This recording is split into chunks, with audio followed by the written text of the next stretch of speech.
सो करते हैं आज से एक नए टॉपिक का रिवीजन स्टार्ट, राइट। सो आज से हम लोगों ने कवर्ड करना है आप लोगों का मॉड्यूल नंबर थर्ड। तो सभी लोग अपने कॉपी पर हेडिंग दे देंगे। सबसे पहला काम करेंगे हम सारे इस चैप्टर के अंदर जो जो पॉसिबल कॉन्सेप्ट आ सकते हैं उस सारे कॉन्सेप्ट्स को हम गो थ्रू करते हुए चलेंगे। तो मैं एक काम करता हूँ, मॉड्यूल नंबर 3 और 4, क्योंकि ये दोनों भी मॉड्यूल एक दूसरे से क्या है, कनेक्टेड है। क्या है इस पर्टिकुलर मॉड्यूल का नाम? Portfolio risk and return. आपको आपके पोर्टफोलियो का क्या पता करना है? रिस्क एंड रिटर्न पता करना है, राइट। और इसमें बहुत ज़्यादा जो चांस होते हैं वो वेटेड जो रिटर्न होते हैं उसके, और जिसमें हम लोगों को कोवेरिएंसेस वगैरह निकालना पड़ता है, उसके चांसेस होते हैं कि वो आप लोगों को टॉपिक पूछ ले, राइट। सो सबसे पहले अगर मैं बात करूँ, हम लोग कंबाइंड करके पढ़ रहे हैं, मतलब मैं इसके अंदर आप लोगों को एक साथ मॉड्यूल नंबर 3 का भी और मॉड्यूल नंबर 4 का भी, दोनों का भी साथ में ही रिवीजन करवा रहा हूँ। मतलब कि जितने भी कॉन्सेप्ट्स हम 3 और 4 के एक साथ पढ़ेंगे, करेक्ट। एंड जब भी आप रिवीजन भी करने बैठते हो तो 3 और 4 को हमेशा साथ में एक पैरेलल में रिवीजन करो, क्योंकि इसको दो अलग चैप्टर कंसिडर करो ही मत। ये दोनों भी कैसे चैप्टर रहने वाले आपके? सेम, मतलब सिंगल चैप्टर है ऐसा कंसिडर करना है, राइट। देखो, पोर्टफोलियो रिस्क एंड रिटर्न, तो हमें रिस्क एंड रिटर्न किसके रिगार्डिंग निकालना पड़ता है? जो हम लोगों ने इन्वेस्टमेंट्स किए होते हैं, तो हमें हमारे इन्वेस्टमेंट पर क्या निकालना है? रिटर्न्स कैलकुलेट करना है कि हमें रिटर्न्स क्या क्या मिल सकते हैं। तो अगर मैं रिटर्न की बात करूँ तो सबसे पहला जो मुझे रिटर्न मिल सकता है उसे हम बोलते हैं holding period return. Holding period return, जिसे हम शॉर्ट में HPR भी बोल सकते हैं। तो ये होल्डिंग पीरियड रिटर्न हम कैसे कैलकुलेट करेंगे? तो इसका कैलकुलेट करने का तरीका है कि आपका जो पर्टिकुलर आज भाव कितना चल रहा है, मतलब आपको ये निकालना है कि आपने कितना गेन कर रखा है टोटल। तो जितना आपको डिविडेंड मिला वो आपके लिए फ़ायदा था, मतलब जितना भी आपको डिविडेंड का अमाउंट रिसीव्ड हुआ है ड्यूरिंग दैट पीरियड, जितने भी पीरियड में आपने क्या किया है, यहाँ लिखते हुए भी जाता हूँ मैं। डिविडेंड मीन्स टोटल डिविडेंड लेना है आपको, DT, टोटल डिविडेंड। जितना भी आपको टोटल डिविडेंड मिला है, जितने समय तक आपने होल्ड किया है, प्लस डिफरेंस लेने का है आपको P1 और P0 का। अब सर P1 और P0 क्या होता है? P1 मतलब होता है जिस समय आपने वो शेयर खरीदा था, P0 मतलब होता है जिस समय आपने शेयर खरीदा, price at the time of, at the time of buy. जिस समय आपने बाय या होल्ड किया था उस समय भाव क्या था जिस पे आपने होल्ड किया है। और पी मतलब करंट प्राइस, अभी क्या भाव है, करंट प्राइस। तो यहाँ से आपको कैपिटल गेन पता चल जाएगा। जैसे अभी भाव 1000 रुपये है और फॉर एग्जांपल आपने 700 रुपये में होल्ड किया था, तो आपको क्या पता चल जाएगा? आपका कैपिटल गेन और ये डिविडेंड। तो दोनों तरीके से आपको क्या पता चल गया, टोटल कितना रिटर्न मिला। लेकिन इस रिटर्न को कमाने के लिए हमने कुछ ना कुछ इन्वेस्ट किया था, करेक्ट। तो ये हो गया आपका किस चीज़ के लिए फॉर्मूला? होल्डिंग पीरियड रिटर्न के लिए। फिर इसके बाद हम लोगों ने दूसरा अरिथमेटिकल मीन, या फिर नॉर्मल इसको मीन भी बोल सकते हैं हम लोग, अरिथमेटिकल अरिथमेटिकल मीन। तो अरिथमेटिकल मीन कैसे निकलेगा? समेशन, जितने भी आपके पास एक्स दिए होंगे अपॉन एन। तो यहाँ पर समेशन एक्स का मतलब होता है total number of returns, total return, जितने भी रिटर्न दिए उसको हमने एक्स से डिनोट किया। और एन मतलब होता है number of years, number of years. तो यहाँ से हम लोग अरिथमेटिकल मीन का रिटर्न निकाल लेते हैं। फिर तीसरा हमारे पास होता है ज्योमेट्रिक रिटर्न, ज्योमेट्रिक रिटर्न। तो ज्योमेट्रिक रिटर्न हम लोग कैसे निकालते हैं? अंडर रूट, जितने भी रिटर्न दिए होते हैं R1, 1 प्लस करके करेंगे तो ज़्यादा बेटर रहेगा, ठीक है। तो 1 + R1, 1 + R1, फिर 1 + R2 प्लस 1 + R3, ये एंड टर्म्स तक चलते रहेगा। और इसको हम सिंप्लीफाइड कैसे करेंगे? पहले हम लोग जो ब्रैकेट के अपना जो रूट के अंदर वैल्यूज़ है, पहले उस रूट को सिंप्लीफाई कर देंगे। और अगर मुझे ज्योमेट्रिक मीन ऑन कैलकुलेटर निकालना है, ठीक है, अगर मुझे क्या करना है, ज्योमेट्रिक मीन बेटा अगर ऑन कैलकुलेटर निकालना है, सिंपल कैलकुलेटर पर, तो हम ज्योमेट्रिक मीन ऑन कैलकुलेटर पे कैसे कैलकुलेट करेंगे? तो ऑन लेटर, ठीक है। तो सबसे पहले जो भी यहाँ पर आपका सॉल्व करके नंबर आएगा, मतलब जिस भी वैल्यू का आपने क्या लेना है, ज्योमेट्रिक मीन लेना है, आपने वो वैल्यू ले लो। वैल्यू जिसका भी आपको क्या फाइंड करना है ज्योमेट्रिक मीन, तो उसका 12 टाइम रूट ले लेना का।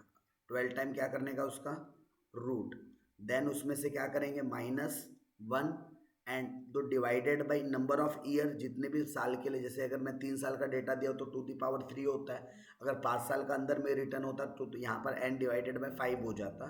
देन फिर उसके बाद +1 एंड इंटू इक्वल्स टू कितने टाइम 12 टाइम्स। जब भी आपको क्या निकालना हो, ज्योमेट्रिक मीन निकालना हो, तो आपने कैलकुलेटर पे इस तरीके से कमांड देना होगा, करेक्ट। उसके बाद हम लोगों ने नेक्स्ट चौथे रिटर्न की तरफ गए थे, और चौथा रिटर्न हम लोगों ने जो बात किया था वो था आपका वेटेड से रिलेटेड, राइट। अगला जो रिटर्न था आपका वो था weighted average return, weighted average return. अब ये वेटेड एवरेज रिटर्न क्या होता है, जहाँ पर हम अलग अलग रिटर्न को वेट देते हैं, जितना हमने इन्वेस्ट किया है उसके हिसाब से। तो इसका फॉर्मूला क्या बनेगा, जैसे कि कोई पहला रिटर्न है तो रिटर्न 1 इंटू वेट 1, प्लस अगर कोई सेकेंड रिटर्न है तो रिटर्न 2 इंटू उसका वेट। अगर कोई तीसरा रिटर्न है आपका तो R3 इंटू वेट 3, और इन सबको आपस में ऐड कर दोगे तो आपको क्या पता चल जाएगा, वेटेड रिटर्न। इसी वेटेड रिटर्न को हम एक और नाम से भी जानते हैं, इसी को हम लोग एक्सपेक्टेड रिटर्न भी बोलते हैं। क्या भी बोल सकते हैं इसको हम लोग, एक्सपेक्टेड रिटर्न के नाम से भी हम लोग इसको जान सकते हैं, करेक्ट। तो ये हो गए आप लोगों के कुछ रिटर्न्स जो आप लोगों ने क्या करने होंगे, कैलकुलेट करने होंगे। इसी को अगर मान लो मेरे पास अलग अलग स्टॉक्स दिए हुए हैं या पोर्टफोलियो, तो समटाइम ये इस एक्सपेक्टेड रिटर्न स्टॉक के लिए भी हो सकता है, यही सेम फॉर्मूला आपका पोर्टफोलियो के लिए भी मतलब हो सकता है। तो this is the important formula, क्योंकि जब भी आपको एक्सपेक्टेड रिटर्न या वेटेड रिटर्न निकालना हो तो आप ये वेटेड से भी निकाल सकते हो। हालांकि इसका एक और तरीका होता है, पांचवा, expected return by expected return by CAPM approach. हम लोग एक CAPM अप्रोच से भी क्या कर सकते हैं, आपका वेटेड या फिर एक्सपेक्टेड रिटर्न क्या कर सकते हैं, फाइंड कर सकते हैं। तो उसके लिए फिर हम लोगों ने कौन सा फॉर्मूला यूज़ करना चाहिए, अगर मुझे एक्सपेक्टेड रिटर्न निकालना है किससे, आपके CAPM अप्रोच से। तो CAPM अप्रोच से निकालने के लिए फिर आपके पास क्या होना ज़रूरी है, CAPM अप्रोच से अगर आपको निकालना है तो आपके पास एक्सपेक्टेड रिटर्न अगर आपको निकालना है आपके पोर्टफोलियो का, किससे, CAPM अप्रोच से। तो आप किस तरीके से कैलकुलेट कर सकते हो, रिस्क फ्री रिटर्न प्लस आपका जो मार्केट का रिटर्न है, एक्सपेक्टेड रिटर्न मार्केट, या फिर आप यहाँ पर इंटू बीटा की जगह क्या ले सकते हो, 1 मिनट, यहाँ पर आप expected return into generally beta करते हैं हम लोग, बट बीटा की जगह अगर आपके पास स्टैंडर्ड डेविएशन दिया है पोर्टफोलियो का तो आप वो भी ले सकते हो, और मार्केट का return minus risk free return divided by आपका मार्केट का स्टैंडर्ड डेविएशन। ये भी एक आपके पास तरीका होता है जिससे आप एक्सपेक्टेड रिटर्न निकाल सकते हो यूजिंग द CAPM अप्रोच। तो ये हो गए कुछ रिटर्न निकालने के तरीके, करेक्ट। नेक्स्ट अब हम लोग बात करेंगे कुछ रिस्क को लेकर, कि हम रिस्क क्या क्या कैलकुलेट कर सकते हैं इस चैप्टर के अंदर। एक मिनट कनेक्ट कर देता हूँ। हम लोग रिस्क से रिलेटेड बात कर रहे हैं, हालांकि रिटर्न में हम लोग अगर बात करें तो हम लोग ये जो expected return by CAPM approach जो बोले, इसी को हम लोग स्लोप ऑफ CML भी बोलते हैं, slope of capital market line CML, slope of CML के नाम से भी हम इस पर्टिकुलर रिटर्न को आइडेंटिफाई करते हैं, करेक्ट। उसके अलावा अगर हम लोग इस पूरे चैप्टर के अंदर अगर बात करें जो मॉड्यूल नंबर 3 और जो आप लोगों का मॉड्यूल नंबर 5 है, यहाँ एक और रिटर्न कैलकुलेट करते हैं जिसे हम लोग अल्फ़ा भी बोलते हैं। अल्फ़ा भी एक रिटर्न को ही शो करता है, तो मैं 6वां नंबर देकर यहीं पे लिख देता हूँ, अल्फ़ा 6 नंबर में यहीं पे लिख रहा हूँ। तो अल्फ़ा जनरली क्या डिनोट करता है, एक्सेस रिटर्न। जो अल्फ़ा होता है आपका, ये अल्फ़ा किस बात को डिनोट करता है, ये डिनोट करता है एक्सेस रिटर्न को। और ये एक्सेस रिटर्न मतलब कैसे निकलेगा आपका, एक्चुअल रिटर्न में से आप क्या माइनस करो, एक्सपेक्टेड रिटर्न। आपके जो भी पोर्टफोलियो का एक्सपेक्टेड रिटर्न आया, अब ये expected return by CAPM approach भी हो सकता है, या फिर ये एक्सपेक्टेड रिटर्न आपका वेटेज से भी निकल सकता है, या फिर एक्सपेक्टेड रिटर्न निकालने का एक और तरीका हो सकता है। तो मैं वो भी तरीका चलो यहाँ पर बता ही दूँ, अच्छे से लिख देते हैं यहाँ को, इसको थोड़ा सा, ताकि आप भी यहाँ पर क्या कर सको, प्रॉपरली सेग्रीगेट कर सको। वही फॉर्मूला लिख रहा हूँ बट थोड़ा सिस्टमैटिक लिख रहा हूँ, राइट। तो हमारे पास रिटर्न के अंदर छठवां रिटर्न कौन सा हो सकता है, अल्फा। ठीक है, आप लोग अल्फा को कुछ इस तरीके से डिनोट करते हो। अल्फा का मतलब क्या होता है, एक्सेस रिटर्न, राइट। अल्फा का मतलब क्या होता है, एक्सेस रिटर्न, कि हम कितना एक्सेस में रिटर्न कमा रहे हैं वो। तो एक्सेस रिटर्न कैसे पता चलेगा, जब मेरा एक्चुअल रिटर्न ज़्यादा हो, जब मेरा एक्चुअल रिटर्न हाइयर हो, किसके कंपैरिजन में, एक्सपेक्टेड रिटर्न के। ठीक है, अब ये एक्सपेक्टेड रिटर्न जो मैं बोल रहा हूँ, ये अलग अलग सिनारियों में अलग अलग तरीके से निकल सकता है। जैसे कि अगर आप लोगों को स्लोप ऑफ मार्केट लाइन की अगर इन्फॉर्मेशन दी है तो आप इससे भी निकाल सकते हो एक्सपेक्टेड रिटर्न। अगर वेटेज दिया है तो आप इससे भी निकाल सकते हो, या फिर आप लोगों के पास CAPM अप्रोच से निकालना हो, ये स्लोप ऑफ CML से हो गया था। अगर आप लोगों को CAPM अप्रोच से निकालना होता और बीटा गिवन होता, तो RF plus beta into RM minus RF, ये भी आप लोगों को एक्सपेक्टेड रिटर्न दे देता है, करेक्ट। अच्छा, वो भी नहीं तो आपके पास एक और तरीका होता है एक्सपेक्टेड रिटर्न निकालने का। कौन सा तरीका होता है सर, और एक और तरीका होता है जिससे हम लोग बोलते हैं कि अगर आप लोगों को क्या दिया होगा, स्टैंडर्ड डेविएशन दिया होगा, तो आप क्या कर सकते हो, स्टैंडर्ड डेविएशन। एक और तरीका होता है, जो आपका पोर्टफोलियो ऑफ बीटा है उसको आप मल्टीप्लाइड कर दोगे, किससे, पोर्टफोलियो ऑफ बीटा को, जो भी आपका मार्केट का रिटर्न है उसको आप क्या कर दोगे, मल्टीप्लाइड। तो भी आपको क्या पता चल जाता है, एक्सपेक्टेड रिटर्न ऑन पोर्टफोलियो, या फिर जो आप जिस पोर्टफोलियो के लिए रिटर्न निकाल रहे हो भी पता चल जाता है। तो एक्सपेक्टेड रिटर्न निकालने के हमारे पास डिफरेंट डिफरेंट वेज हो सकते हैं, डिपेंड्स ऑन द डेटा कि क्वेश्चन के अंदर हमें कैसा डेटा गिवन है। तो ये सारे फॉर्मूले मैंने किस चीज़ से रिलेटेड डील किया या डिस्कस किया आपके साथ, रिटर्न से रिलेटेड है। चलिए नाउ अब बात करते हैं कुछ रिस्क की। हमने रिटर्न से रिलेटेड तो बात कर ली है फॉर्मूलेज की, अब नाउ कुछ फॉर्मूलेज है जो हम किससे रिलेटेड यहाँ पर अभी डिस्कस करने वाले हैं। रिस्क से रिलेटेड हम लोग कुछ फॉर्मूलेज है जो डिस्कस करने वाले, जिसके अंदर कुछ बेसिक लेवल के फॉर्मूले होंगे। सर जैसे बेसिक लेवल में किस तरीके के, जैसे कि रेंज भी एक आपके किसको डिनोट करता है, वेरिएशन को डिनोट करता है, राइट। रेंज किसको डिनोट करता है, एक वेरिएशन को, क्योंकि ये भी एक प्रकार से डिस्पर्शन है और एक डिफरेंस वैल्यूज को बताता है। तो रेंज एक आपके पास क्या हो गया, हाईएस्ट रिटर्न या फिर highest value minus lowest value से आप क्या फाइंड कर सकते हो। यहाँ पर हाईएस्ट और लोवेस्ट का मतलब किस चीज़ से रिलेटेड है, यहाँ पर है हायर रिटर्न और जो L है वो स्टैंड फॉर लोअर रिटर्न। तो ये जो आप हायर रिटर्न और लोअर रिटर्न के बीच का जो डिफरेंस निकालोगे, तो वो बीच का वो जो डिफरेंस है वो एक प्रकार से क्या है, आपके लिए रिस्क है, राइट। तो एक आपके पास हो गया रिस्क को मेजर करने के लिए रेंज। दूसरा तरीका हो गया आपके पास स्टैंडर्ड डेविएशन। हम रिस्क को कैसे भी मेजर कर सकते हैं, with the help of standard deviation. अब स्टैंडर्ड डेविएशन एक तो हम ट्रेडिशनल तरीके से निकाल सकते हैं। ट्रेडिशनल तरीका क्या था हमारे पास, जो हम स्टैटिस्टिक्स के अंदर जनरली यूज़ करते हैं। अगर हम लोग अज्यूम्ड मीन का अगर इस्तेमाल कर रहे हैं, इफ़ स्टैंडर्ड डेविएशन अगर हम फाइंड कर रहे हैं, इफ़ अज्यूम्ड मीन अगर हम किससे फाइंड कर रहे हैं, अज्यूम्ड कोई तो भी मीन या अज्यूम्ड एवरेज लेकर अगर हम स्टैंडर्ड डेविएशन फाइंड कर रहे हैं, तो हमारे लिए फॉर्मूला क्या बनना चाहिए था, summation FDX square upon n minus summation FDX upon n का होल स्क्वायर। लेकिन हम लोग जनरली अज्यूम मीन न लेते हुए सीधा सीधा क्या कर लेंगे, हम लोग एक्चुअल मीन ले लेंगे, राइट। और अगर मैं एक्चुअल मीन ले लेता तो एक्चुअल मीन के कंडीशन में फिर मेरा स्टैंडर्ड डेविएशन क्या निकलता है, ये तो स्टैंडर्ड डेविएशन अज्यूम मीन के कंडीशन में आया। इफ टेकन एक्चुअल मीन, अगर मैं एक्चुअल मीन कैलकुलेट करूं और एक्चुअल मीन से मैं क्या करूं, स्टैंडर्ड डेविएशन निकालूं, तो मेरा फॉर्मूला क्या बनना चाहिए, summation F D X square upon N, correct, under root. तो ये एक्चुअल मीन, फिर ये सेकंड वाला टर्म यहाँ पर क्या हो जाएगा, आपका जो डेविएशन आता है जीरो हो जाता है, इसलिए वाले टर्म्स को लिखने की जरूरत ही नहीं पड़ती।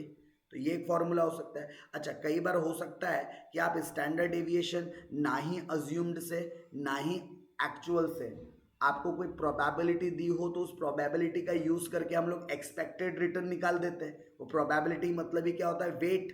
तो अगर हमें एक्सपेक्टेड रिटर्न दिया तो in the place of actual mean हम लोग एक्सपेक्टेड मीन या एक्सपेक्टेड रिटर्न रहता है, वहां से भी क्या फाइंड कर लेते हैं, स्टैंडर्ड डेविएशन फाइंड कर लेते हैं। स्टैंडर्ड डेविएशन को ही प्रेजेंट करने का एक और तरीका हो सकता है, स्टैंडर्ड डेविएशन को ही अगर हम पोर्टफोलियो के अंदर इस फॉर्मूले को प्रेजेंट करें तो एक और तरीके से कर सकते हैं। हमें समेशन चाहिए होता है किसके बीच का, जो रिटर्न दिया हुआ है वहां से हम डिफरेंस निकालते हैं आर माइनस आर का, आर बार का, राइट। जो भी मुझे रिटर्न्स दिए होंगे अलग अलग पोर्टफोलियो के, तो उनके एक्चुअल मीन से मैं क्या करूँगा, माइनस कर दूंगा, तो मुझे डेविएशन मिल जाएगा।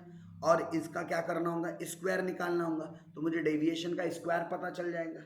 और मेरे पास पोर्टफोलियो की अगर मान लो प्रोबेबिलिटी दी है तो उस प्रोबेबिलिटी से मल्टीप्लाई कर देना है, और अगर नहीं दी है तो नहीं करेंगे प्रोबेबिलिटी से मल्टीप्लाइड, और दिया होगा तो करेंगे, ठीक है। और अगर प्रोबेबिलिटी की वैल्यू 1 होती है तो फिर डिवाइडेड बाय n करने की ज़रूरत नहीं है। तो ये भी एक तरीका होता है आपके पास, जहाँ से आप क्या फाइंड कर सकते हो, अपना क्या फाइंड कर सकते हो, स्टैंडर्ड डेविएशन, आप उसकी वैल्यू फाइंड कर सकते हो। ये अंडर रूट के अंदर रहेगा फॉर्मूला आपका। अच्छा, ये तो हो गया स्टैंडर्ड डेविएशन कैलकुलेट करने का तरीका। उसके अलावा एक तरीका होता है जिसे हम वैरिएंस बोलते हैं।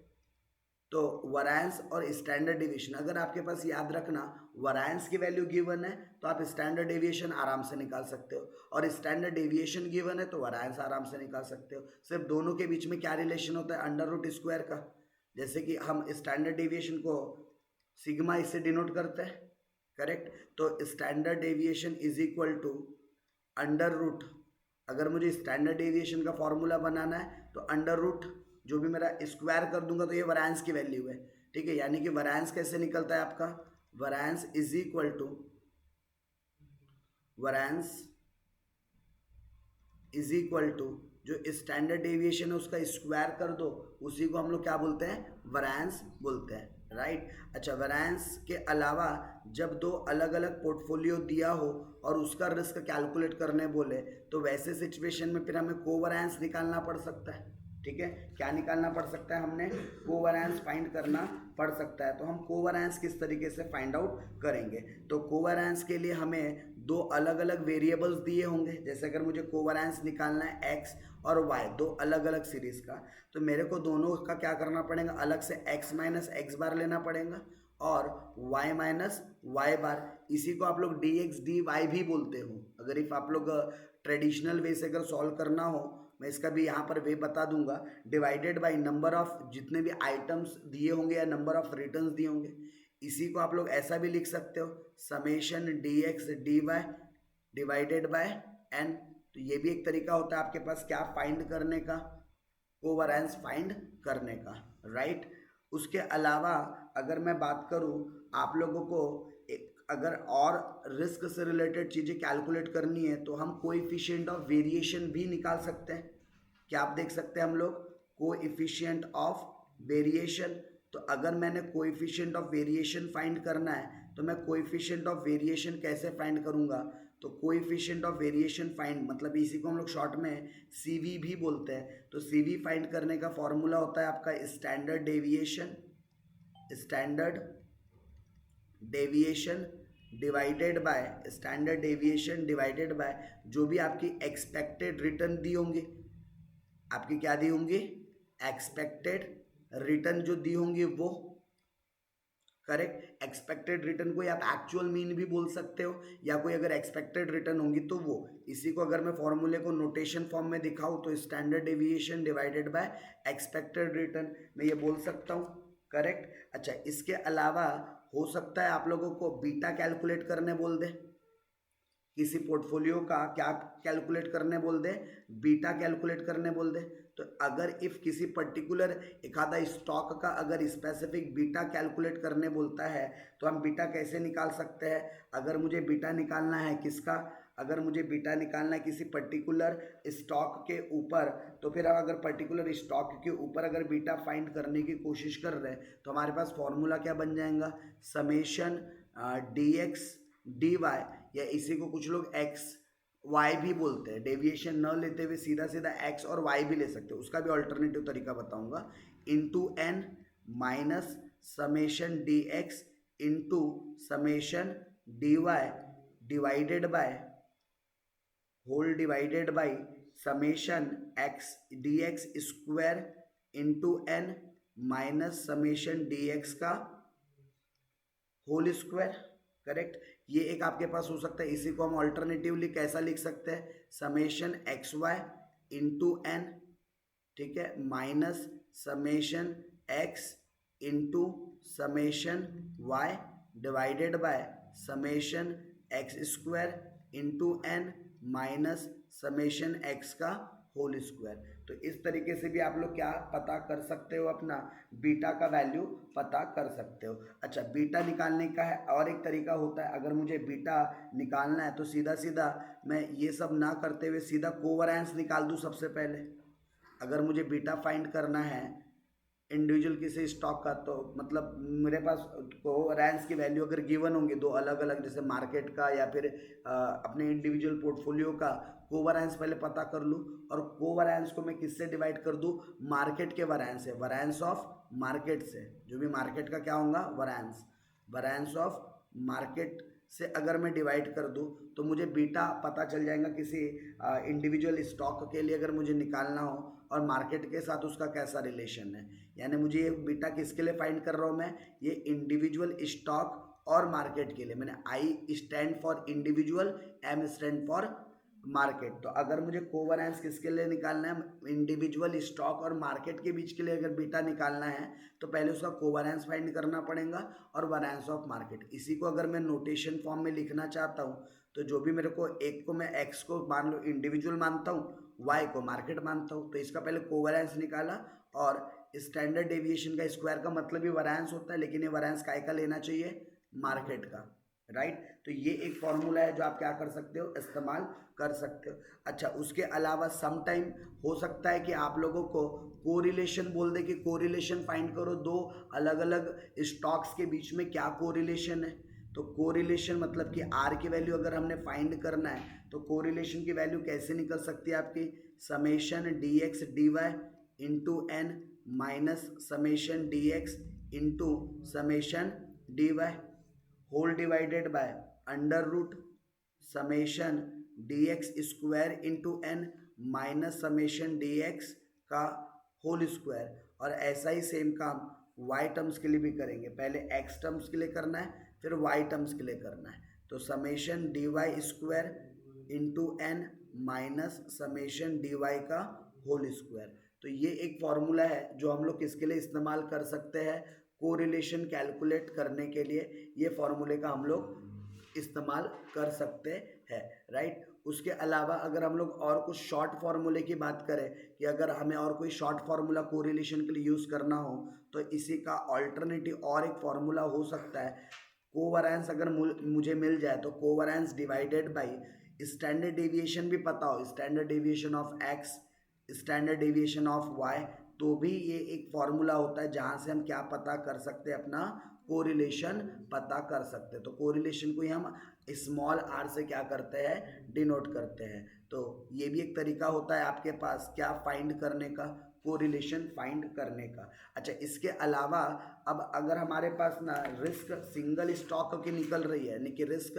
अलग अलग हो सकता है, मेरे पास एक ही स्टॉक से पोर्टफोलियो बन रहा हो उसका रिस्क अलग तरीके से आ जाएगा। जैसे मेरे पास पोर्टफोलियो एक ही है और एक ही के अंदर पूरा वेटेज है, लेकिन हो सकता है मेरे पास मल्टीपल एसेट्स हो, तो मल्टीपल एसेट्स हो तो वहाँ पर अब हम लोग हमारा जो स्टैंडर्ड डेविएशन है या फिर वैरिएंस है पोर्टफोलियो का वो कैसे निकालेंगे। मतलब स्टैंडर्ड डेविएशन ऑफ पोर्टफोलियो या कोई भी एक चीज़ निकालो, वैरिएंस निकाल लोगे तो स्टैंडर्ड डेविएशन निकल जाएगा, स्टैंडर्ड डेविएशन निकालो तो वैरिएंस निकल जाता है। तो फॉर एग्जांपल अगर मैं स्टैंडर्ड डेविएशन निकाल रहा हूँ तो अंडर रूट, तो हमें एक कॉन्सेप्ट याद रखना है, अगर हमारे पास टू स्टॉक है तो हमने ए प्लस बी स्क्वायर वाला फॉर्मूला इस्तेमाल करना चाहिए। A square plus B square का फॉर्मूला क्या होता है, A square plus B square plus 2ab, और क्योंकि दो स्टॉक का पोर्टफोलियो तो दोनों के बीच में कोई ना कोई कोरिलेशन भी होगा, मल्टीप्लाइड बाय आर। अब यहाँ पर ए का मतलब किस चीज़ से रिलेटेड है, वेट ऑफ जो भी मेरा पोर्टफोलियो ए में वेट है वो, एंड उसका स्टैंडर्ड डेविएशन, क्योंकि मुझे पोर्टफोलियो के लिए निकालना है तो स्टैंडर्ड डेविएशन ऑफ जो भी मेरा ए का दिया होगा वो उसका square, plus weight of B into standard deviation of B का square, plus 2 weight of A into standard deviation of A, क्योंकि ये ए टर्म बन गया है, weight of B into standard deviation of B और मल्टीप्लाइड बाय आर। तो ये मेरा किस चीज़ का फॉर्मूला बन जाएगा, standard deviation of portfolio when 2 stock is given in the question. अगर हमारे पास कितने स्टॉक्स गिवन है, 2 अगर स्टॉक्स गिवन है तो फिर मैं ये वाले फॉर्मूले का इस्तेमाल करके क्या निकाल सकता हूँ, अपना पोर्टफोलियो का रिस्क फाइंड कर सकता हूँ। ये क्या निकल रहा है, स्टैंडर्ड डेविएशन ऑफ पोर्टफोलियो। तो स्टैंडर्ड डेविएशन ऑफ पोर्टफोलियो के लिए हम ये तरीके को इस्तेमाल कर सकते हैं, राइट। अच्छा, उसके अलावा अगर मुझे सिंगल स्टॉक के लिए अगर निकालना है, ओनली एक ही है मेरे पास, तो ऑलरेडी हमने ये वाली जो बात किया है स्टैंडर्ड डेविएशन, ये सिंगल इसके लिए था, ये जो आप निकाल रहे हो ना स्टैंडर्ड डेविएशन, तो ये सिंगल स्टॉक है तो आप ये डायरेक्ट फॉर्मूले से इस्तेमाल कर सकते हो, समेशन एफ डी एक्स जो निकालते हो square upon N under root लेकर। और अगर आपके पास 2 असेट्स दिए हो तो फिर वैसे कंडीशन में आप लोगों को ये वाला फॉर्मूला इस्तेमाल करना पड़ेगा। So we are done with the all formulas using in the portfolio risk and return. Portfolio risk and return के अंदर अगर आपको क्या करना हो, रिटर्न निकालना हो, राइट, तो ये सारे फॉर्मूले यूज़ करने पड़ेंगे। एंड ऑब्वियस हम चैप्टर ही पढ़ रहे पोर्टफोलियो रिस्क, तो आपको बहुत हद तक चांस क्या रहेगा कि पोर्टफोलियो का आपको रिटर्न फाइंड करना हो। किसका, पोर्टफोलियो का आपको रिटर्न फाइंड करना हो, इसके बहुत ज़्यादा क्या रहेंगे आपके पास चांसेस रहेंगे। वैसे अगर मैं रिस्क की बात करूं तो बहुत हद तक चांस किसके रहेंगे, आपके पोर्टफोलियो के रिस्क को फाइंड करने के सबसे ज़्यादा आपके पास क्या रहेंगे चांसेस रहने वाले हैं, करेक्ट। तो ये था आप लोगों का एक फॉर्मूला सेक्शन। नेक्स्ट कमिंग अभी हम लोग आगे कुछ क्वेश्चंस देखने वाले हैं, कुछ इंपॉर्टेंट क्वेश्चन जो हमने फाइंड कर रखे इस यूनिट के पॉइंट ऑफ व्यू से, कुछ जो प्रीवियस ईयर एग्जाम्स के अंदर आ चुके हैं। तो चले क्वेश्चंस एंड उसके सॉल्यूशंस की तरफ चलिए। सो आप लोगों के सामने कुछ क्वेश्चंस, मैं भी module number 3 as well as module number 4, right, तो दोनों के भी क्वेश्चन में साइमल्टेनियसली 1 बाय 1 ओपन करते हुए चलता हूँ एंड हम लोग उसका डिस्कशन करते हुए चलते हैं। तो hope all you are there, सभी कनेक्टेड है क्लास के अंदर। चलिए, सो हम लोग बात किस चीज़ की कर रहे हैं अभी, आपके मॉड्यूल नंबर 3 के अंदर कौन कौन से इंपॉर्टेंट क्वेश्चंस है। सो आप यहाँ पर अगर क्वेश्चन देख रहे हैं तो सबसे पहले तो क्वेश्चन पढ़कर आपको ये समझना होगा कि क्वेश्चन के अंदर पूछा क्या है। तो from the data below compute the holding period return, HPR पूछा है। उसके अलावा अरिथमेटिकल मीन रिटर्न पूछा है, फिर उसके अलावा ज्योमेट्रिक मीन रिटर्न पूछा है, और एक बोलता है मनी वेटेड रिटर्न, यानी मनी का जो वेट है वो निकालो और वहाँ से मनी के वेट से रिटर्न करो।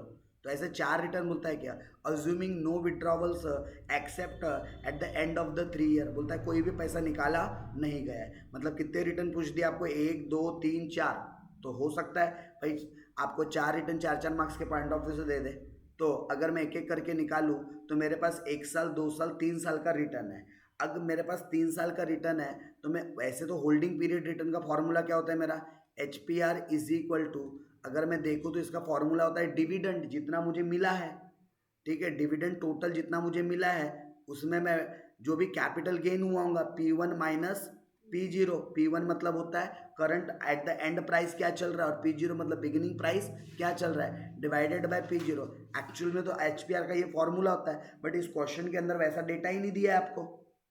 आपको डायरेक्टली क्या दे दिया है, नेट रिटर्न दे दिया है कि पहले साल का रिटर्न इतना, दूसरे साल का रिटर्न इतना, तीसरे साल का रिटर्न इतना। ये आपको R1 पता है, R2 पता है, R3 पता है, और ये बोलता है assets under the management start of the year million, हर साल के स्टार्टिंग में बोलता है। जैसे अगर मेरे को तीनों अगर अलग अलग साल के लिए भी निकालने की अगर बात आती है तो पहले साल के स्टार्टिंग में इतना पैसा लगा था, सेकेंड ईयर के स्टार्टिंग में इतना, थर्ड ईयर के स्टार्टिंग में इतना, करेक्ट। तो अब यहाँ से डिविडेंड का तो डेटा नहीं दे रहा है, ठीक है, ये मान लिया थोड़ी देर के लिए, आपकी भावनाओं को समझ लिया कि सर ये पहले साल का ओपनिंग है, ये दूसरे साल का ओपनिंग है, ये तीसरे साल का ओपनिंग है, क्योंकि बोला ये स्टार्ट ऑफ द ईयर में होता है। तो सर इसका मतलब ये है कि पहले साल में जैसे उसने कितने लगाया था 30 मिलियन, तो 33 मिलियन बन गया, यानी सर 3 मिलियन का गेन हो गया उसका।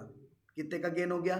3 मिलियन का गेन हो गया सर। और इसने इन्वेस्ट कितने किया था? 30 मिलियन इंटू 100, तो सर पहले साल का HPR 10% आ गया।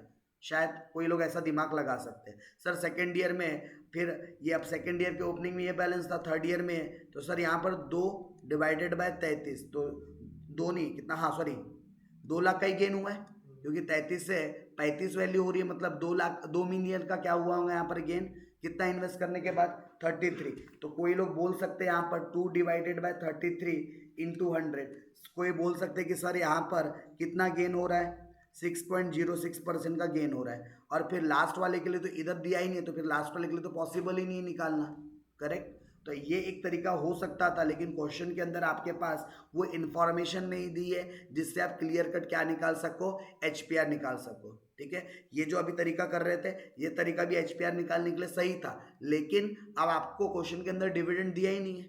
और जो मुझे थर्ड ईयर के लिए अगर इफ निकालना हो तो थर्ड ईयर के एंड की तो वैल्यू पता चले।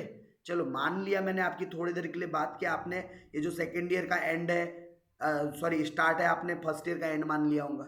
जो थर्ड ईयर का स्टार्ट है मान लिया थोड़ी देर के लिए कि ये आपका सेकेंड ईयर का एंड रहा होगा, but what about the third year? इसके लिए तो पता ही नहीं है ना। तो इसीलिए हम लोग इस तरीके से इस फॉर्मूले से न जाते हुए, हमारे पास 3 साल तक के क्या था? 3 साल तक होल्ड था। पहले साल में कितना रिटर्न मिला? 10% का, यानी कि 1.10% टोटल हुआ। सेकेंड ईयर में नेगेटिव रिटर्न आया क्या? तो नेगेटिव रिटर्न मतलब कि 0.95 हो जाएगा। 100% में से मेरा 5% अगर कम हो गया तो 0.95% बचेगा, और फिर गेन हो गया 15%। तो अगर मैं तीनों को आपस में क्या कर दूं? कंपाउंड कर दूं, मतलब मल्टीप्लाइड कर दूं, तो तीनों साल मिलाकर 1.10 इंटू 0.95 इंटू 1.15, यानी तीनों साल का अगर मैं देखूँ तो तीनों साल का मिला के टोटल मेरा 1.20175 का रिटर्न आता है। इसमें से अगर मैं अपना प्रिंसिपल अमाउंट हटा दूं, प्रिंसिपल अमाउंट कितना होता है? 1। प्रिंसिपल अमाउंट कितना था मेरा? 1। मेरा खुद का इन्वेस्ट किया रहा होगा, क्योंकि रिटर्न तो 10%, 5% का लॉस और 15% का रिटर्न था ना। ये 1 तो हमारा इनिशियल इन्वेस्टमेंट था। तो हमारा एक्चुअली रिटर्न कितना होता है फिर यहाँ पर? 0.20175, और इसी को मुझे परसेंटेज टर्म में लिखना हो तो मैं इंटू 100 कर दूंगा, तो मेरा 20.175%। तो इस तरीके से आपने इस क्वेश्चन के अंदर क्या दिखाना रहेगा? HPR दिखाना रहेगा। चलिए, तो ये हो गया आपका HPR रिटर्न। तो होल्डिंग पीरियड रिटर्न, ये 3 साल तक मैं होल्ड करता हूँ तो 1 साल फायदा, दूसरे साल नुकसान, तीसरे साल फायदा, तीनों का कंपाउंड कर दूँ तो मेरे को नेट तीनों साल होल्ड करने का इतना गेन या इतना बेनिफिट मिलता है। अच्छा, उसके अलावा अब नेक्स्ट है आपके पास अरिथमेटिकल रिटर्न, राइट। अब अरिथमेटिकल रिटर्न मतलब कि एवरेज रिटर्न निकालना है सीधा सीधा। तो एवरेज रिटर्न कैसे निकाल दूंगा? R1 plus R2 plus R3 divided by 3, यही फॉर्मूला यूज करूंगा। तो मेरे पास पहले साल का रिटर्न कितना है? सीधा सीधा 10%, दूसरे साल में -5% क्योंकि लॉस है, और तीसरे साल में फिर 15% डिवाइडेड बाय 3, तो कितना हो जाएगा? ये हो जाएगा आपका 10 प्लस 15 25, 25 माइनस 5 मतलब कि 20, 20 डिवाइडेड बाय 3, मतलब एवरेज रिटर्न 6.66% आता है। राउंड फिगर 67 बोल सकता हूँ। तो इसका आंसर कितना आ गया आपका? 20.175। इसका कितना आ गया आपका? 6.67। अच्छा, फिर ज्योमेट्रिक मीन रिटर्न निकालना था। तो ज्योमेट्रिक मीन रिटर्न GMR निकालने का फॉर्मूला क्या होता है? अंडर रूट, जो भी आपको 1 प्लस R1 दिया होगा, फिर 1 प्लस R2 दिया होगा, फिर 1 प्लस R3 दिया होगा, टू दी पावर 3, इन सब का पावर 3, क्योंकि 3 टाइम्स या 3 अलग अलग रिटर्न्स दिए हुए, 3 ईयर्स के रिटर्न दिए। अब इसी को हम सिंप्लीफाइड कैसे करेंगे? तो geometric mean return is equal to under root, तो 1.10 इंटू 0.95, क्योंकि दूसरे साल में लॉस था और तीसरे साल में 1.15।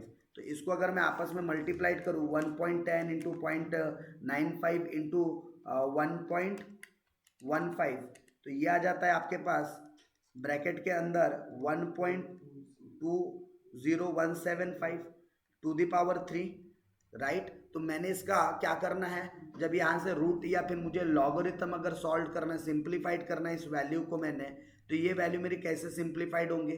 तो कैलसी पर ये जो नंबर आया है आप लोगों के पास 1 पॉइंट कितना 20175, इसका 12 टाइम्स रूट लेने का, आपने क्या करने का, इसका 12 टाइम्स रूट लेने का। तो 12 बार ये आपको रूट की बटन प्रेस करते हुए चलना है, 1 बार 2 बार 3 बार 4 बार 5 6 7 8 9 10 11 12 एंड दो, उसके बाद आपने इसमें से क्या कर देना -1, ठीक है। -1 जैसे ही किया, अब हमारे पावर में 3 था तो डिवाइडेड बाय क्या कर देंगे हम लोग, divided by 3, correct, divided by 3 and दो +1, उसके बाद क्या किया हमने +1 और इंटू इक्वल्स टू अब 12 टाइम करना है। ये 1 बार 2 बार 3 बार 4 5 6 7 8 9 10 11 12। तो इसको सॉल्व करने पर आता है 1.06317। इसमें से मैं अपना प्रिंसिपल वैल्यू 1 हटा दूँ तो मुझे इंटू वैल्यू जो मिलती है वो मिलती है 0.06317 समथिंग। इसी को अगर मुझे परसेंटेज में लिखना हो तो इंटू 100 कर दूँ तो 6.32% राउंड ऑफ में बोल सकता हूँ, यस। तो ये क्या निकल गया आप लोगों का, ज्योमेट्रिक मीन रिटर्न। तो तीसरा भी आंसर हो गया। अब चौथा लास्ट आपको बोला था मनी वेटेड रिटर्न निकालो, तो आपके पास टोटल तीनों साल का मिला के टोटल कितना आप लोगों के पास वैल्यू आ रहा है मनी का।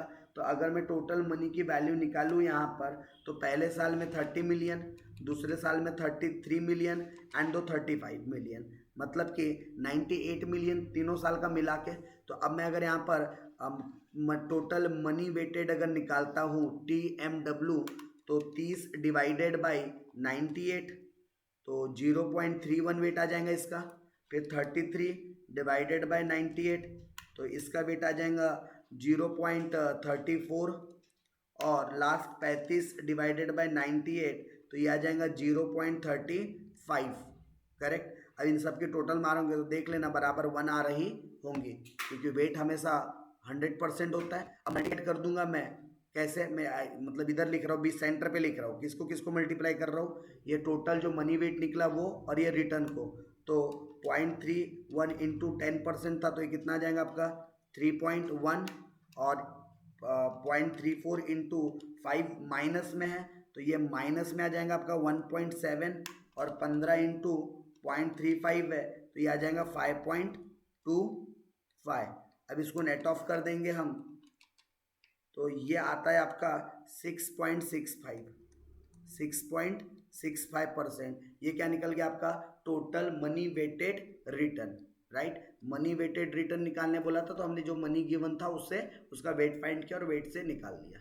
तो होप आपको ये क्वेश्चन पूरी तरीके से क्या है, क्लियर है। चलिए बढ़ते हैं आगे। सर एग्जाम में ऐसे क्वेश्चन के चांसेस है क्या जो अभी आपने करवाया, मेरे प्रोस्पेक्टस से देखा जाए तो 20-25% ही चांस है ऐसे क्वेश्चन आने के, राइट। तो लेकिन आने के चांसेस इसलिए भी है 20-25%, ये बहुत ज़्यादा नहीं है, क्योंकि इतना इजी लेवल मतलब एक्सपेक्टेड तो नहीं है, बट आप बोल नहीं सकते, यूनिवर्सिटी कुछ भी पूछ सकती है, राइट। 2 लाइन का भी क्वेश्चन वो 16 मार्क्स के लिए पूछ सकती है, पूछा हुआ है इनफैक्ट उन्होंने, राइट। तो आप अपने एंड से प्रैक्टिस करना। यस, नेक्स्ट क्वेश्चन की तरफ चले। अब अगला जो सवाल है आपके पास, क्या पूछ रहा है इसके अंदर पूछ रहा है कि टेनको limited is considering an investment in one of the 2 securities. उन्होंने 2 अलग अलग सिक्योरिटी में इन्वेस्ट किया है, क्या है, एक ABC में इन्वेस्ट किया कर रखा है उन्होंने, और दूसरा XYZ के अंदर इन्वेस्टमेंट कर रखा है उन्होंने, राइट। आपको बोलता है on the basis of the find out the better investment in respect of risk and the return. तो रिस्क और रिटर्न के मामले में कौन सा दोनों बेटर होगा। The risk must be calculated through the standard deviation. और जो रिस्क कैलकुलेट करना है वहाँ आप लोगों को किस चीज़ का इस्तेमाल करना बोलता है, किसका इस्तेमाल करना बोलता है, स्टैंडर्ड डेविएशन का। अच्छा, अब आपके पास देखो ABC और XYZ दोनों का उन्होंने रिटर्न ऑलरेडी निकाल कर दे दिया है क्या, उसकी प्रोबेबिलिटी से एक्सपेक्टेड रिटर्न भी निकाल कर दे दिया है क्या, सीधा सीधा, करेक्ट। और स्टैंडर्ड डेविएशन निकालने के लिए मुझे एक्चुअल रिटर्न से एक्सपेक्टेड रिटर्न को माइनस करना होगा एंड उसका स्क्वायर करना होगा। तो ये सॉल्यूशन आपका कैसे बनेगा, टैबुलर फॉर्म में बनेगा क्या, राइट। ये सॉल्यूशन अगर मुझे करना है तो ये सॉल्यूशन मुझे कैसे करना पड़ेगा, टैबुलर फॉर्म में। तो मैं कोई भी एक कंपनी का यहाँ रफली करके आप लोगों के साथ बता रहा हूँ। जैसे कि सबसे पहले आप लोगों को क्या गिवन था, रिटर्न गिवन था क्या, ठीक है, कि उनसे कंपनी का ABC का रिटर्न गिवन है, ठीक है, रिटर्न ऑफ ABC। इसको मैं इस तरीके से भी चाहे तो लिख सकता हूँ, आर। रिटर्न को हम कैसे डिनोट कर सकते हैं, आर ऑफ ABC। कितना रिटर्न दिया हुआ है, अलग अलग रिटर्न दिए हुए हैं। ये 3 अलग अलग पीरियड के क्या थे, रिटर्न थे, 19, 15, 11, करेक्ट। और इन सब का एक्सपेक्टेड कितना निकला था, इतना। तो 19, 15, 11, करेक्ट। ये क्या दे दिया आप लोगों को, और आप लोगों को इनकी प्रोबेबिलिटी भी बताया था क्या, प्रोबेबिलिटी ऑफ ABC कितनी प्रोबेबिलिटी थी, इतना 0.30, इसकी प्रोबेबिलिटी 0.40, इसकी प्रोबेबिलिटी 0.20। दो चीज़ें पता चल गई। नाउ क्या अब मैं ये R जो निकला था ABC का, इसमें से expected return of ABC minus कर सकते हैं, तो मुझे स्टैंडर्ड डेविएशन मतलब डिफरेंस पता चल जाएगा एक, कि मेरा एक्चुअल रिटर्न से एक्सपेक्टेड का डिफरेंस कितना है। तो 19 माइनस 15 कितना आ जाएगा आपका, 19 माइनस अगर मैं 15 करता हूँ तो ये 19 ही है ना, यस। तो कितना आ जाएगा आपका 4, और 15 माइनस 15 अगर करूँगा तो कितना, 0, एंड उसके बाद 11 माइनस अगर 15 करूँगा तो -4। तो इसका वैल्यू क्या हो गया, 0। वैसे भी एक्चुअल रिटर्न से या फिर एक्सपेक्टेड से मोस्ट ऑफ टाइम आपको 0 ही मिलता ही है।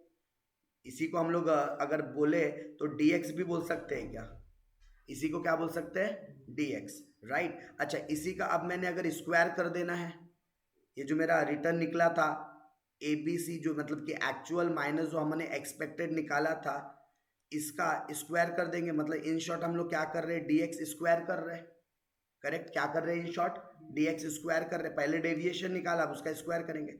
4 का स्क्वायर 16, 0 का स्क्वायर 0 ही होता है क्या, हाँ। और अगेन -4 का स्क्वायर भी 16, तो इसकी टोटल कितनी होती है, 32। लेकिन हमारे पास क्वेश्चन में प्रोबेबिलिटी गिवन था क्या, यस। तो प्रोबेबिलिटी गिवन था, तो इस एक्सपेक्ट जो आपका dx निकला, इसको अगर मैं प्रोबेबिलिटी के साथ मल्टीप्लाइड कर दूं, तो प्रोबेबिलिटी को मैं यहाँ पर f कंसिडर कर सकता हूँ। अगर प्रोबेबिलिटी मेरा f है तो मेरा FD(x) स्क्वायर निकल जाएगा क्या। इसी को आप लोग ऐसे भी लिख सकते हो, प्रोबेबिलिटी इनटू जो आपका रिटर्न था ABC माइनस एक्सपेक्टेड रिटर्न का स्क्वायर। तो कितना आ जाएगा, 16 इंटू 0.30 कितना आ गया, 4.80, अगेन 4.8। तो इसको आपस में जैसे, सॉरी गड़बड़ कर दिया है, यहाँ तो 0 आएगा, लेकिन 0.20 इंटू 16 तो ये आएगा 3.2। कितना आएगा ये, 3.2। तो 3.2 प्लस 4.8 तो कितना हो जाता है ये आपका, ये कितना हो जाता है आपका 8, राइट। ये कितना हो जाता है आपका 8। तो हमें समेशन dx स्क्वायर पता चल गया है। तो अगर मुझे क्या चाहिए, ये अगर समेशन क्या पता चल चुका है मुझे, अगर मैं बात करूँ प्रोबेबिलिटी इनटू, हमने क्या किया है, प्रोबेबिलिटी इनटू आपका जो रिटर्न था, मतलब जो भी आपका ABC का स्टॉक था, माइनस जो आपका एक्सपेक्टेड रिटर्न है उसका स्क्वायर, जिसको हम शॉर्ट में क्या भी बोल सकते हैं, FD(x) स्क्वायर, अपॉन क्या करना पड़ेगा, n अपॉन n, और फिर देन उसका अंडर रूट ले लेते हैं, करेक्ट। तो इसकी वैल्यू ऑलरेडी कितनी निकाल बैठे हम लोग, 8, और डिवाइडेड बाय n, मतलब यहाँ पर प्रोबेबिलिटी की टोटल को n बोलना पड़ेगा क्या, क्योंकि उसी को मैंने फ्रीक्वेंसी मान रखा है। तो डिवाइडेड बाय 1 उसका स्क्वायर रूट, मतलब 8 का आपने अंडर रूट लेना है, तो कितना आ जाएगा आपका 2.82। ये क्या निकल गया आपका, स्टैंडर्ड डेविएशन, राइट। ये क्या निकल गया आपका, स्टैंडर्ड डेविएशन। और अगर बात करूँ इसके वरायंस की, तो ये 8 जो था ये वरायंस ही है क्या, ये स्टैंडर्ड डेविएशन निकल गया, इसका वापस स्क्वायर करोगे तो यही आएगा क्या, 8 ही आएगा क्या, तो 8 वरायंस है। तो जैसे आपने ये ABC कंपनी के लिए निकाला, ऐसे सेम काम XYZ के लिए भी करना है। तो होप XYZ के लिए आप खुद कर सकते हो, राइट। चलिए आगे बढ़ते हैं। नेक्स्ट आप लोगों के पास एक और इम्पॉर्टेंट टॉपिक है जो एग्जाम पॉइंट ऑफ व्यू से अगेन इस तरीके के क्वेश्चंस समटाइम्स आने के चांसेस रहते हैं। फिर से आप लोगों को प्रोबेबिलिटी और रिटर्न दिया है, यानी कि ये प्रोबेबिलिटी दोनों पर लागू होंगी क्या, इसके लिए भी सेम प्रोबेबिलिटी दी है, इसके लिए भी सेम प्रोबेबिलिटी दी है। अगेन बोलता है calculate the expected return and standard deviation, ठीक है, assuming you are the investor. तो अगर मैं बात करूं एक्सपेक्टेड रिटर्न कैसे निकल जाएगा आपका, तो एक्सपेक्टेड रिटर्न निकल जाएगा प्रोबेबिलिटी इनटू इसको मल्टीप्लाइड करके, और जो टोटल आ जाएंगे वो आपके क्या बनेंगे, एक्सपेक्टेड रिटर्न। और स्टैंडर्ड डेविएशन जस्ट अभी देखकर आए हैं क्या, एक बार आप एक्सपेक्टेड रिटर्न निकाल लो, जैसे इस क्वेश्चन में निकाल कर दे दिया था सीधा सीधा एक्सपेक्टेड, ये ऐसे निकालना है आपने एक्सपेक्टेड रिटर्न मल्टीप्लाइड करके और उनके टोटल। और वंस अगर आपको एक्सपेक्टेड रिटर्न मिल गया तो फिर आप लोग ये सारा सिस्टम यूज करके क्या कर सकते हो, स्टैंडर्ड डेविएशन भी फाइंड कर सकते हो। यस, तो ये वाला भी क्वेश्चन आप लोगों का हो सकता है। यस, नेक्स्ट हम लोग एक और क्वेश्चन की तरफ चल रहे हैं, जहां पर आप लोगों को दो अलग अलग पोर्टफोलियो का क्या दिया हुआ है, risk free feature of two security X and Y. आपको एक्स पोर्टफोलियो का एक्सपेक्टेड रिटर्न, स्टैंडर्ड डेविएशन और उसका वेट दिया हुआ है, और वाई का भी आपको क्या दिया हुआ है, एक्सपेक्टेड रिटर्न, स्टैंडर्ड डेविएशन और वेट दिया हुआ है। और आपको बोलता है इफ द पोर्टफोलियो का जो स्टैंडर्ड डेविएशन है, मतलब आपको स्टैंडर्ड डेविएशन ऑफ पोर्टफोलियो पता चल गया क्या, 20% है। डिटरमाइन द कोरिलेशन कोएफिशिएंट, आप लोगों को उन दोनों के बीच का कोएफिशिएंट ऑफ कोरिलेशन पता करना है, राइट। क्या पता करना है आपने, कोएफिशिएंट ऑफ कोरिलेशन आपको पता करना है दोनों के बीच में क्या है। तो हमारे पास एक फॉर्मूला होता है क्या, अगर पोर्टफोलियो आपको दिया हुआ है, ठीक है, तो अंडर रूट ए स्क्वायर प्लस बी स्क्वायर वाला फॉर्मूला, क्योंकि देखो आपके पास स्टैंडर्ड डेविएशन दिया है एक्स का और आपको वेट भी दिया है एक्स का, आपको स्टैंडर्ड डेविएशन ऑफ दिया वाई का और वेट भी दिया वाई का, आपको क्या पता करना है, बोलता है आर। तो स्टैंडर्ड डेविएशन ऑफ पोर्टफोलियो का एक फॉर्मूला होता है, क्या होता है, A square plus B square plus 2ab into R. तो क्या सारी वैल्यू गिवन है, सिर्फ आर मिसिंग है, तो क्या आर निकल सकता है, यस। और ये अंडर रूट के झंझट से बचना है तो एक काम करो, पहले उसका वरांस निकाल दो। वरांस का फॉर्मूला अगर बनाओगे तो वरांस के फॉर्मूले में ये अंडर रूट नहीं आएगा, करेक्ट, वरांस के फॉर्मूले में अंडर रूट नहीं आता। तो ए स्क्वायर का मतलब यहां पर किससे हो जाएगा, ए टर्म क्या बन रहा है आपका, standard deviation of X into weight of X इसका square plus standard deviation of Y into weight of Y इसका square plus plus 2 standard deviation of X into weight of X standard deviation of Y into weight of Y और R. अच्छा, standard deviation portfolio की value given थी 20%, तो 20% का मैंने क्या कर लेना है, यहाँ पर 20 का स्क्वायर ले लेना है, 20 का क्या कर लेना है, स्क्वायर। अगर मैं पॉइंट में लूंगा तो वो डेसिमल बहुत लंबे होंगे, इसलिए मैं अभी डायरेक्ट वैल्यूज को ले रहा हूँ यहाँ पर। अच्छा, फिर स्टैंडर्ड डेविएशन कितना था इसका 16, और 16 इंटू क्या करना है मैंने 0.5 और फिर उसका स्क्वायर करना है, प्लस यहाँ पर कितना है मेरा 24 इंटू 0.5 उसका स्क्वायर करना है, प्लस 2 16 इंटू 0.5 और यहाँ पर भी 24 इंटू 0.5 और आर की वैल्यू कितनी है, अरे वो तो निकालना है, वही तो निकालना है, वो दी नहीं है, बाकी सब तो दी है। तो 20 का स्क्वायर कितना हो जाता है 400, और ये 16 इंटू 0.5 करेंगे तो कितना आ जाएगा 8, और 8 का स्क्वायर कितना होता है 64, और यहाँ पर 24 इंटू 0.5 कितना होता है 12, 12 का स्क्वायर कितना हो जाएगा 144, और यहाँ पर 2 इंटू 8 इंटू 0.5 16 इंटू 0.5 करेंगे तो 8, और 24 इंटू 0.5 करेंगे तो 12 और मल्टीप्लाइड बाय आर। बस अब आगे क्या करना है, सिंप्लीफाइड तो करना है। तो 64 प्लस 144 कितना हो जाता है, 64 प्लस 144 ये होता है 208, ठीक है।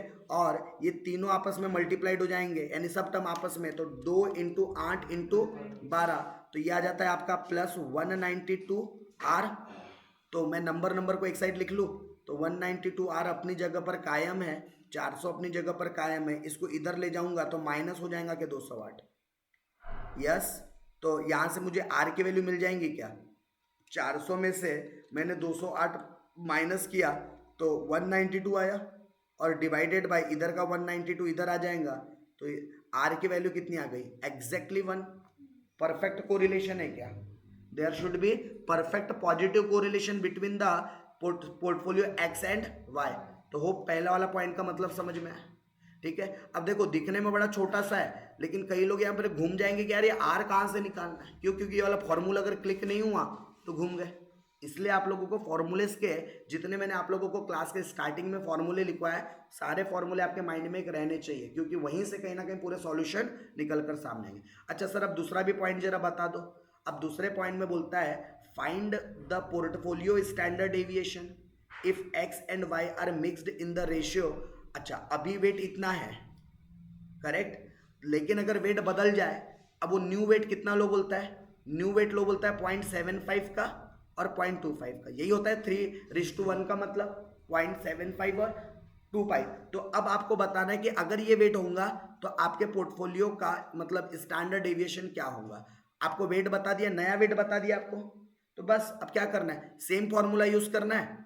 अब तो आर भी पता चल चुका है आपको, आर कितना है दोनों के बीच में 1, तो बस वेट आपको 0.75 रखना है 0.5 की जगह, और y का वेट 0.25 रखना है, और देन फिर से सॉल्यूशन कर देना है उसका, करेक्ट, सेम ही सॉल्यूशन होगा फिर से। लेकिन अब यहाँ पर डायरेक्ट आंसर निकलेगा क्योंकि ये पोर्टफोलियो नहीं पता।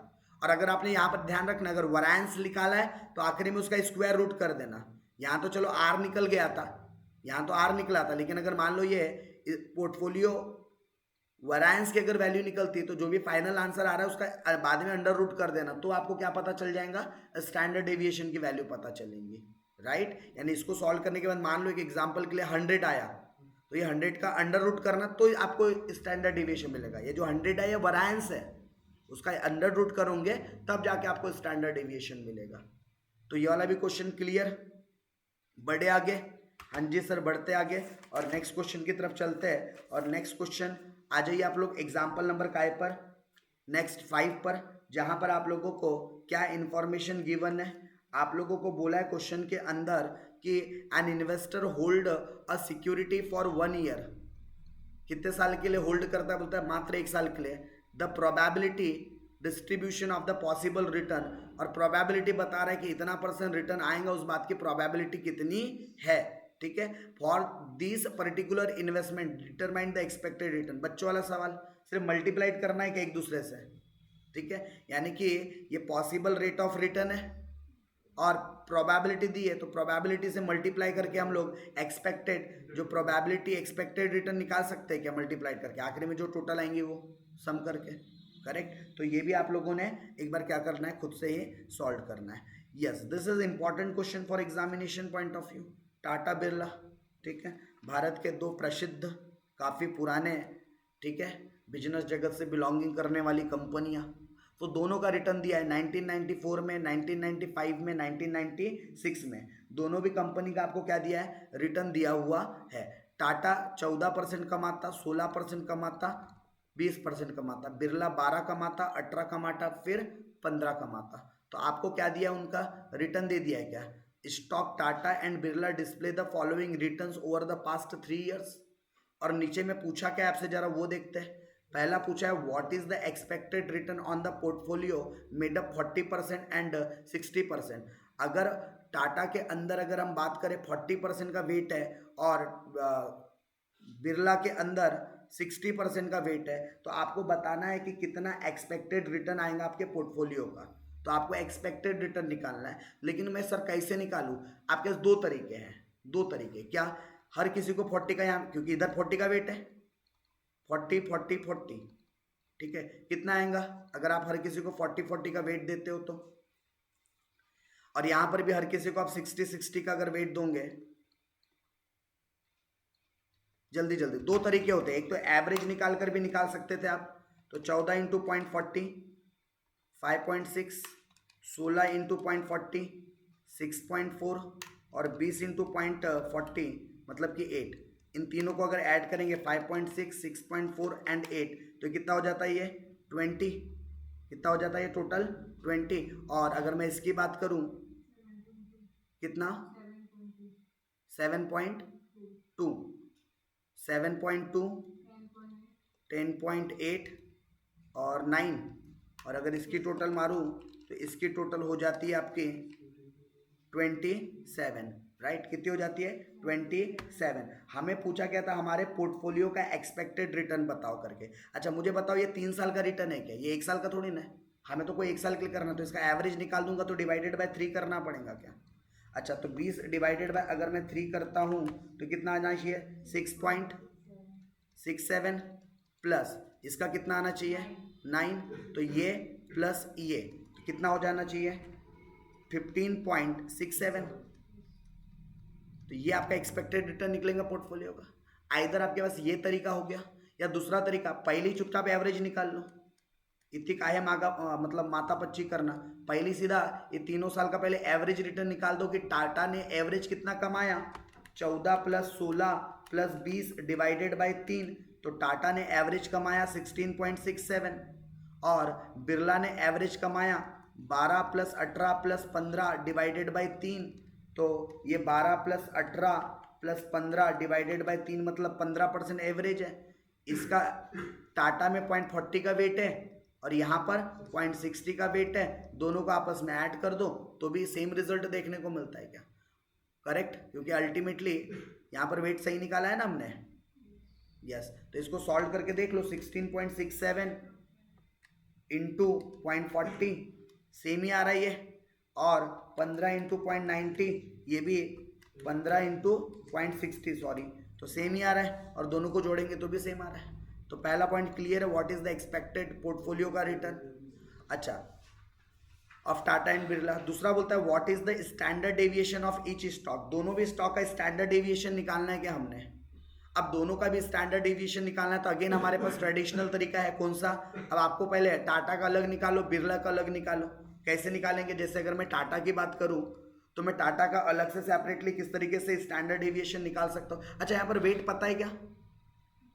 वेट पता है तो सिंपली, और अपने को एक्सपेक्टेड रिटर्न पता है कि एक्सपेक्टेड रिटर्न टाटा से कितना आ रहा है, और इससे तो सीधा सीधा मैं वो ए स्क्वायर प्लस बी स्क्वायर वाले भी फॉर्मूले से निकाल सकता हूँ। अंडर रूट टाटा का जो शेयर उसको मैं ए बोल देता हूँ यहाँ पर, तो टाटा का रिटर्न को मैं आर टी बोलता हूँ, और इंटू डब्ल्यू टी, मतलब return T into W T, correct, square plus plus दूसरा क्या, R B into weight B plus 2। अब यहाँ पर अपने को हालांकि कोरिलेशन नहीं पता है तो इग्नोर करेंगे अगर इफ कोरिलेशन नहीं पता है तो। R T W T R B W B, आपके पास ये एक तरीका हो सकता था, या फिर अपना ट्रेडिशनल वाला तरीका। अगर ये क्लिक ना भी हो तो ट्रेडिशनल वाला तरीका कौन सा, जहां पे आपको टाटा का रिटर्न दिया हुआ है और आप लोगों ने एवरेज रिटर्न ऑलरेडी निकाल रखा है। क्या क्या निकाल रखा है आपने? Average return. तो यहां से आप लोग जो टाटा का एक्चुअल रिटर्न है इसमें से अपना एवरेज रिटर्न माइनस कर सकते हो क्या, आर माइनस आर बार, और फिर ये आर माइनस आर बार का क्या करना पड़ेगा, स्क्वायर, करेक्ट, और ये स्क्वायर के मार देंगे टोटल, इसी को हम समेशन, अब यहाँ पर तो फ्रीक्वेंसी अलग से दी नहीं है तो ये जो भी आएगा आपका summation F D X square divided by N, N कितना मतलब 3 साल का अलग अलग डेटा ही है तो डिवाइडेड बाई 3, आगे का स्टैंडर्ड डेविएशन। अच्छा, ये अंडर रूट के अंदर है फॉर्मूला, हालांकि मैं यहाँ पर summation F D X square लिख रहा हूँ, यहाँ एफ है ही नहीं तो समेशन डी एक्स स्क्वायर बस होना चाहिए, और इसी को हम डी एक्स बोलते हैं, ठीक है। और ऐसा ही बिरला के लिए करना है तो सेकंड वाला भी पॉइंट हो जाएगा। और आपको अब बोलता है दोनों के बीच का कोरिलेशन निकाल के दे दो, ठीक है भैया, दोनों का कोरिलेशन भी निकाल कर दे देंगे, करेक्ट। दोनों का कोरिलेशन निकालने के लिए अगेन सेम आपको वही summation D X D Y वाला फॉर्मूला यूज कर सकते हैं, यस। और लास्ट बोलता है what is the portfolio risk. जब आप लोगों को दोनों का इंडिविजुअल जब पोर्टफोलियो पता स्टैंडर्ड डेविएशन मिल जाएगा, स्टैंडर्ड डेविएशन ऑफ टाटा और स्टैंडर्ड डेविएशन ऑफ बिरला जब मिल जाएगा तो सिंपली उनके वेट से मल्टीप्लाइड करके निकाल दो, जब वेट ऑलरेडी गिवन है तो सिंपल वेट भी दे सकते हो या ये वाला भी वेट दे सकते हो, ये वाले फॉर्मूले से, ये भी तो एक आपका वेट देकर ही निकाला गया है, ठीक है। तो दोनों फॉर्मूले, एक सिंपल वेट देकर भी कर सकते हो और आप ये ए स्क्वायर प्लस बी स्क्वायर के भी फॉर्मूले से कर सकते हो, और करके दोनों फॉर्मूले से सॉल्व करके आ जाना। अगर एग्जाम में दोनों आपको क्लिक हो रहे हैं तो कोई एक भी क्लिक हो रहा होगा तो भी चलेगा, राइट। तो इस तरीके से आप लोगों के ये मॉड्यूल नंबर 3 के कुछ इंपॉर्टेंट क्वेश्चंस थे, राइट। चलो मैं मॉड्यूल नंबर 3 के कुछ प्रीवियस ईयर के क्वेश्चन पेपर सेट की तरफ चलता हूं और प्रीवियस ईयर के कुछ क्वेश्चन पेपर का हम डिस्कशन करते हैं। जैसे कि समर 2023 में पेपर आया हुआ था, करेक्ट, मॉड्यूल नंबर 3 के अंदर एक तो क्वेश्चन था आपका थ्योरी से रिलेटेड, ठीक है, मार्केट एफिशिएंसी जो कि बिल्कुल पहला ही टॉपिक है आप लोगों का, ठीक है, रैंडम वॉक थ्योरी उसके अंदर जो मार्केट एफिशिएंसी के बारे में बताता है। तो ये तो चलो थ्योरी है, हम थ्योरी को अभी फिलहाल डिस्कस नहीं कर रहे। ये सेम क्वेश्चन प्रोबेबिलिटी वाला किया गया है क्या अभी? क्या बोलता है यहाँ पर? The return of two assets under the different possibility. ये स्टैट्यूट ऑफ नेचर, ये कुछ नहीं करना है, इग्नोर करना है, ये सीरियल नंबर दिया है आपको, प्रोबेबिलिटी सेम दोनों के लिए दी हुई है, करेक्ट। एंड बोलता है what would be the expected return of risk portfolio created by 40 and 60%। Same question किया हुआ है क्या अभी? करेक्ट, सिमिलर पैटर्न का क्वेश्चन किया है, दोनों के लिए कॉमन प्रोबेबिलिटी दी है क्या, तो निकाल सकते हैं। और उसके अलावा नेक्स्ट पेपर पर आते, एक और पेपर है हमारे पास विंटर 2022 का, विंटर 2022 का।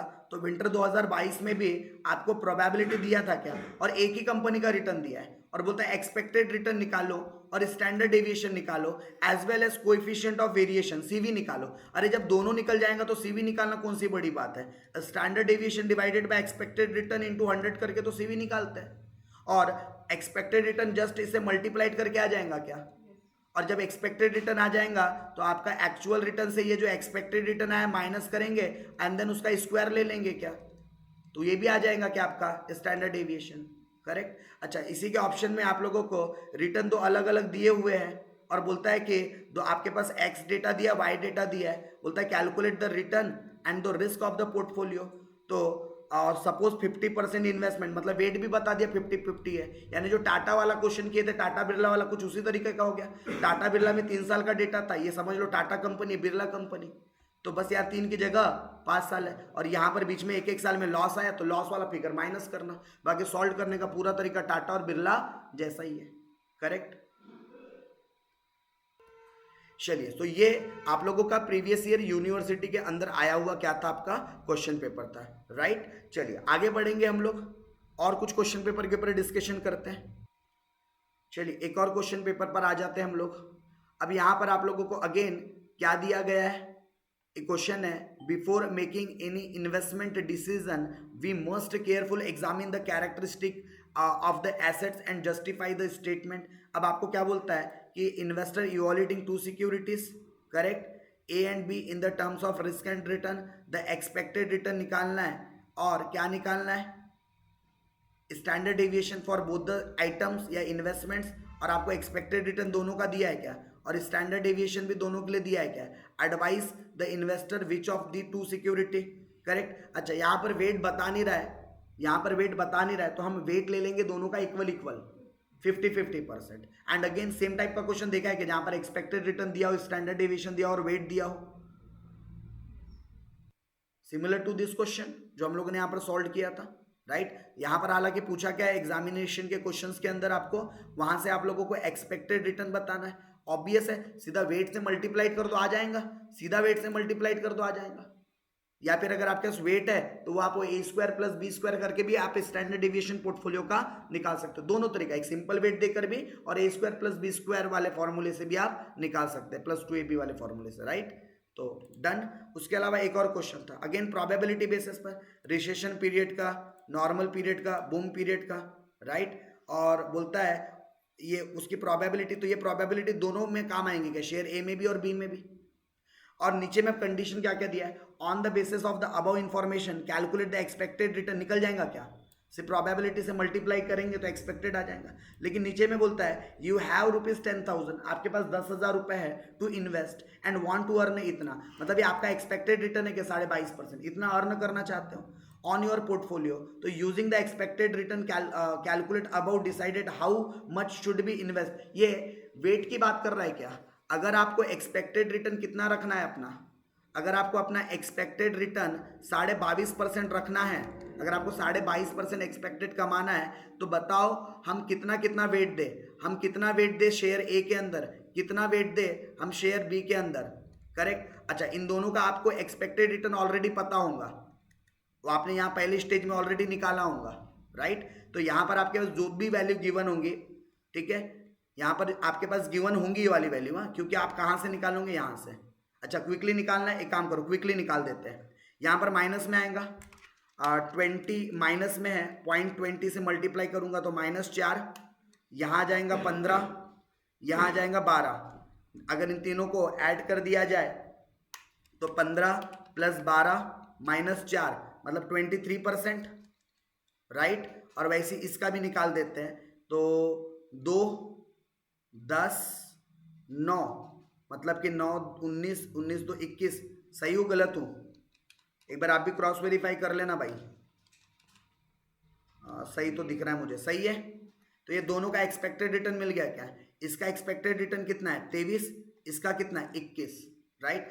अब मैं ऐसा क्या वेट यूज करूं कि मेरे को इतना एक्सपेक्टेड रिटर्न मिल ही जाए? ऐसा मैंने क्या वेट निकालना मैंने, तो ऐसा क्या यूज करूं यहाँ पर, क्या वेट यूज करूं?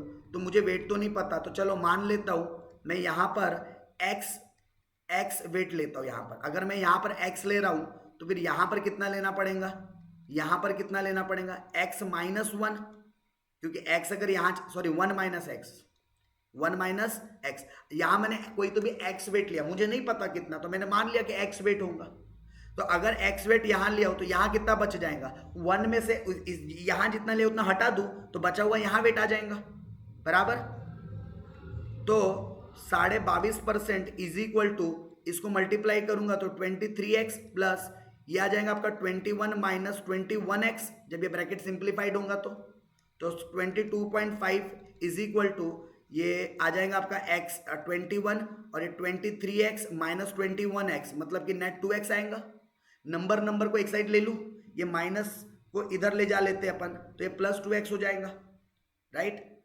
और इसको इधर ला लूंगा तो 21 माइनस कितना आ रहा है यहाँ पर 22.5, तो यहाँ से अगर मैं x की वैल्यू निकालूँ तो -1.5 डिवाइडेड बाई 2, तो कितना आता है 1.5 डिवाइडेड बाई 2, तो 0.75 आ रहा है। अभी सिंबल को थोड़ी देर के लिए इग्नोर कर लेते हैं। 0.75 एक x की वैल्यू आ रही है, यानी कि अपने को x की जगह एक बार रख के देखते हैं 0.75, तो 23 अगर मैं यहाँ पर 0.75 अगर वेट लेता हूँ और अगर यहाँ 21 और यहाँ 0.25 वेट लेता हूँ तो क्या मेरा बराबर ये 22.5% आता है? लेट्स चेक कि 23 इंटू 0.75 तो यहाँ आ रहा है 17.25 और 21 इंटू 0.25 ले रहा हूँ तो यहाँ पर आ रहा है 5.25। क्या दोनों को जोड़ने पर बराबर सेम रिटर्न आ रहा है कि नहीं आ रहा है? जरा चेक कर लो, आ रहा है। हेंस प्रूफ कि आप लोगों को जो एक्स है, मतलब कि जो कंपनी कौन सा था यहाँ पर, शेयर ए में कितना वेट लेना चाहिए? 75% आपने यहाँ इन्वेस्ट करना चाहिए और 25% यहाँ इन्वेस्ट करना चाहिए। मतलब फॉर इस अमाउंट का 7,500 रुपये आपने ए में इन्वेस्ट करना चाहिए और 2,500 रुपये आपने बी में इन्वेस्ट करना चाहिए। होप समझ में आया वेट भी कैसे निकालना है। अगर कभी भी वेट निकालने को लेकर आ जाए और एक्सपेक्टेड रिटर्न दिया हो तो जो वेट है किसी एक को एक्स मान लो तो रिमेनिंग दूसरा निकल जाएगा आपका। और क्रॉस वेरिफिकेशन करके देखना, ये क्रॉस हमने वेरीफाई कर देखा कि सही में आ रहा है या नहीं आ रहा है। सर ऐसा नहीं कर सकते थे क्या? पहले वाले को दूसरे वाले को एक्स मान लिए और पहले वाले को 1 - x करके देख लेना, ऐसा भी, लेकिन वेरीफाई करना। अगर वेरीफाई में नहीं आ रहा है इसका मतलब उल्टा करके देख लो, करेक्ट। तो ये भी एक क्वेश्चन था जो आप लोगों के एग्जामिनेशंस के अंदर आया हुआ क्वेश्चन था, राइट, मॉड्यूल नंबर 3 के अंदर।